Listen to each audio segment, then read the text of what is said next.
അല്ലെ? പൊന്നു മോളെ റാണി, നീ എവിടെയാന്നൊന്നും പറയടി റാണി. മുത്തേ മോളെ എവിടെയാന്നൊന്നും പറ റാണി പ്ലീസ്. എന്തോടാ? എന്റെ മോൾ എവിടെയാന്നൊന്നും പറയൂ പ്ലീസ്. ഞാനിപ്പോ ബസ്സിലാണോ?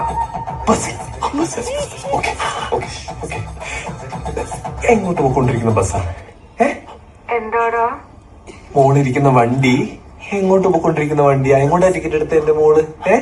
എനിക്ക് അറിയില്ലടാ, ഞാൻ ഓർക്കുന്നില്ല. മുത്ത് മറന്നുപോയതായിരിക്കും. അത് സാരമില്ല, സാരമില്ല.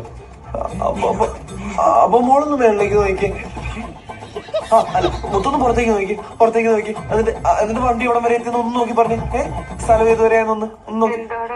മുത്ത് ഇരിക്കുന്നിടത്തുനിന്ന് ഒന്ന് പുറത്തോട്ട് നോക്കിയാൽ കാണാലോ വണ്ടി എവിടെ വരെ എത്തിയെന്ന്. എവിടെയെങ്കിലും സ്ഥലത്തിന്റെ പേരൊക്കെ എഴുതി വെച്ചിട്ടുണ്ടാവല്ലോ. ഒന്ന് നോക്കിട്ട് പറഞ്ഞേ വണ്ടി എവിടെ വരെ എത്തിയെന്ന് ഒന്ന് പറഞ്ഞേ. പുറത്ത് നല്ല മഴയാടാ, ഷട്ടർ ഇട്ടിരിക്കുവാ, എനിക്ക് നോക്കാൻ പറ്റില്ല. ഷട്ടർ ഇട്ടിരിക്കല്ലേ? അപ്പൊ പിന്നെ മുത്തിനൊന്നും കാണത്തില്ലായിരിക്കും. അപ്പൊ മോള് തൊട്ടപ്പുറത്തിരിക്കുന്ന ആളോടൊന്ന് ചോദിച്ചു നോക്കെ, ഇതെങ്ങോട്ടേക്കുള്ള ബസ്സാണോ ഒന്ന് ചോദിച്ചു നോക്കെ. അപ്പൊ നമുക്കറിയാലോ. എന്താടാ? മോള് ബസ്സില് മോളുടെ ഇപ്പുറത്തെ സീറ്റിലിരിക്കുന്ന ആളോടൊന്ന് ചോദിച്ചു നോക്കിയേ, ഇതെങ്ങോട്ടേക്കുള്ള ബസ്സാന്ന്. അടുത്ത ആരുമില്ലടാ, ഞാനും കണ്ടക്ടറും ഡ്രൈവറും മാത്രമേ ഉള്ളൂ. നീ കണ്ടക്ടർ ഡ്രൈവറും മാത്രമുള്ളല്ലേ?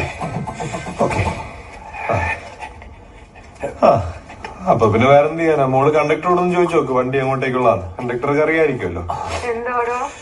എന്റെ മോള് ആ ബസ്. ഹലോ, നീ ലൗഡ് സ്പീക്കറിലാണോ? എന്താണ്? നീ ലൗഡ് സ്പീക്കറിലാണോന്ന്? അല്ല, എന്റെ മോള് വണ്ടിയുടെ കണ്ടക്ടറോടൊന്ന് ചോദിച്ചു നോക്കി എങ്ങോട്ടേക്കുള്ള ബസ്. കണ്ടക്ടർ നല്ല ഉറക്കമാണോ? എനിക്ക് ചോദിക്കാൻ പറ്റില്ല. എന്നാ പിന്നെ ഒരു കാര്യം ചെയ്യും, ആ വണ്ടി ഓട്ടിക്കൊണ്ടിരിക്കുന്ന ഡ്രൈവറോടൊന്ന് ചോദിച്ചു നോക്ക്, ഇത് എങ്ങോട്ടേക്കാ പൊക്കോണ്ടിരിക്കുന്നത്. ഡ്രൈവർക്ക് അറിയായിരിക്കുമല്ലോ അല്ലേ? എന്താടാ? എന്റെ മുത്ത് ആ വണ്ടിയുടെ ഡ്രൈവറോടൊന്ന് ചോദിക്കുന്നത് എങ്ങോട്ടേക്കുള്ള ബസ്സാന്ന്. അതോ നിന്റെ വണ്ടിയുടെ ഡ്രൈവർ